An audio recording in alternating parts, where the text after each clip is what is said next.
العيد خلص والبيت بدأ يرجع تاني لطبيعته، ولكن إحساسك أخباره إيه؟ إحساسك بالتعب النفسي والجسدي لسه موجود. الأطفال مرهقين، البيت محتاج ترتيب، وانتي حاسة إنك مش لاقية وقت لنفسك. لو ده حصلك الفيديو ده مخصوص ليكي. ازيكم عاملين ايه؟ يا رب تكونوا بخير. في الفيديو ده هنتكلم عن ازاي ترجعي تاني لنفسك بعد العيد خطوة بخطوة. هوريكي طرق عملية تقدري تطبقيها علشان ترجعي تاني هدوءك وطاقتك وفرحتك الحقيقية. فخليكي معايا للآخر عشان هتكتشفي خطوات بسيطة جدا لكن تأثيرها كبير جدا على نفسك وعلى أولادك، وهتحسي بفرق من أول يوم. خلينا نكون صراحة مع بعض، شعور التعب اللي بعد العيد مش بس تعب جسدي، ده بيبقى ميكس كده من الإرهاق النفسي، من الضغط بقى بتاع تحضير قبل العيد، المقارنات بالناس التانية سواء أم تانية أو صور على السوشيال ميديا، الضغط اللي بيكون جاي من توقعات العيلة بتاعتك أو أصدقائك، حتى كمان التعب الجسدي من التنظيف والطبيخ والترتيب وقلة النوم. كل ده طبيعي جدا ومش معناه إنك أم فاشلة. كل أم فينا بتمر بالمراحل دي بعد أيام العيد. كتير من الأمهات بتحس إن هي لازم تكون مثالية والبيت لازم يكون مترتب وكل حاجة تمام. الحقيقة إن حضنك مع أطفالك ووجودك معاهم أهم من أي ترتيب وأي مثالية. أنا عارفة إنه صعب جدا ما نقارنش نفسنا بأي أم تانية أو بأي صورة مثالية بنشوفها على السوشيال ميديا، لكن ركزي معايا، كل أم عندها ظروفها، مفيش أم مثالية 100%. اللي الأطفال بتفتكروا مش البيت المترتب أو السفرة اللي كانت حلوة جدا، اللي بيفتكروه حضنك وضحكتك ووقتك معاهم والحب اللي هم حسوا بيه من ناحيتك. المقارنة بتزود الضغط النفسي، بتخليكي تحسي بالإحباط، وده مش ضروري خالص بعد أيام العيد. لو حاسة ان انتي هتميلي ان انتي تقارني نفسك بحد تاني، اقفلي السوشيال ميديا يومين، ركزي على نفسك وعلى علاقتك بأطفالك، ده هيريح دماغك جدا. حضنك انتي أهم من أي حاجة. قضي وقت فعلا مع أطفالك حتى لو 5 دقايق بس بلعبة أو حضن. لحظة الاتصال دي بتديكي طاقة نفسية كبيرة وبتخفف أي توتر داخلي جواكي. ولو حصل أي موقف مضايقك ركزي على نفسك وعلى أطفالك مش على العصبية. يعني تحكمي في نفسك مش معناه ان انتي تكوني ضعيفة، لأ، ده هيكون ذكاء واهتمام بنفسك انتي وبعيالك. البيت ممكن يكون مليان فوضى، السفرة بتاعتك مش كاملة، مفيش مشكلة، المهم انك تكوني هادية ومرتاحة، ووجودك مع عيالك بالحب والاهتمام. مش هيلاحظوا أطفالك الكمال، لكن هيلاحظوا إحساسهم هم بالراحة وفرحتهم معاكي. زي ما قلتلك ان احنا لازم نخصص لنفسنا وقت كل يوم، 10 أو 20 دقيقة يوميا، تشربي فيها قهوة، تقري، تاخدي شاور، تسمعي موسيقى، أي حاجة شبه كده.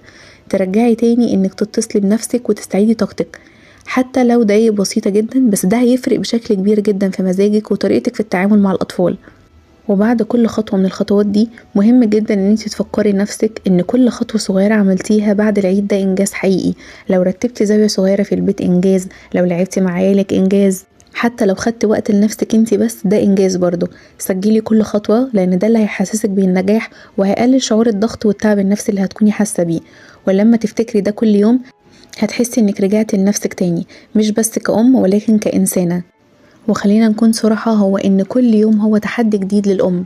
من أول النهار وانتي بتجهزي أطفال وفطار ومدرسة والتعب بتاع البيت، ووسط كل ده انتي بتحاولي تكوني هادية ومبتسمة موجودة لكل الناس اللي حواليكي.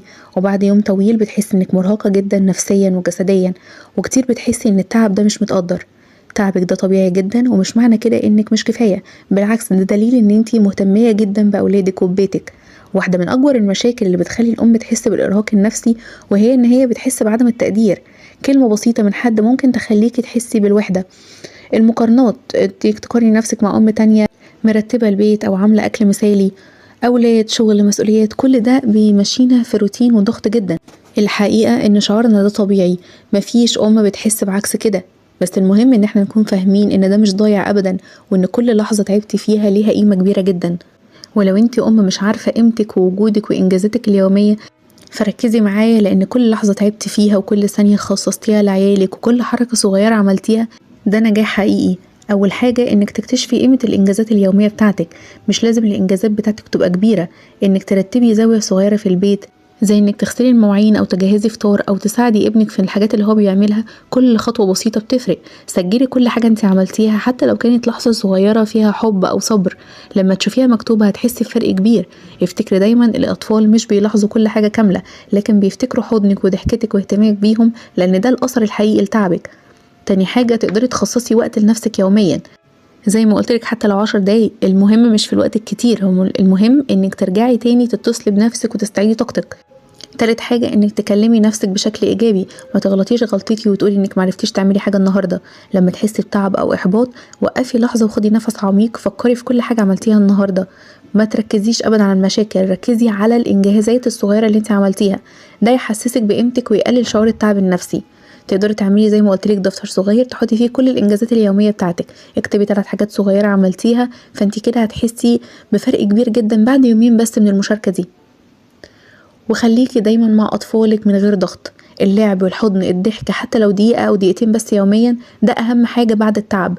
لما تكوني موجوده لهم بالحب والاهتمام حتى لو الدنيا مش مثاليه، هم مش هيحسوا غير بالامان والسعاده، ده هيرجعلك طاقتك. واخيرا عايزه اقول لكم واقول لنفسي ان الامومه دي حاجه عظيمه جدا، تعبنا وكل دقيقه ضحكنا فيها مع عيالنا، كل مره اهتمينا فيها، كل لحظه صبر على عيالنا، ده نجاح حقيقي جدا. مش كل الناس شايفاه ومش كل الناس هتعرف تقدره، ولكنه موجود ومهم جدا. خليكي دايما فاكره الام اللي بتحب وبتضحي دي الام اللي بتصنع ذكريات وفرحه حقيقيه لولادها. التعب ده مش بس تعب، ده دليل على حبك واهتمامك ونجاحك كأم. كل أم تعبانة تستحق تقدير نفسها قبل أي حد، تستحق تشوف قد ايه الدنيا قيمتها كبيرة قوي. ولو عجبكم الفيديو ده شجعوني بلايك واعملوا سبسكرايب للقناة علشان تشوفي كل الفيديوز الجديدة اللي بنقدمها، واشوفك الفيديو الجاي على خير. باي باي.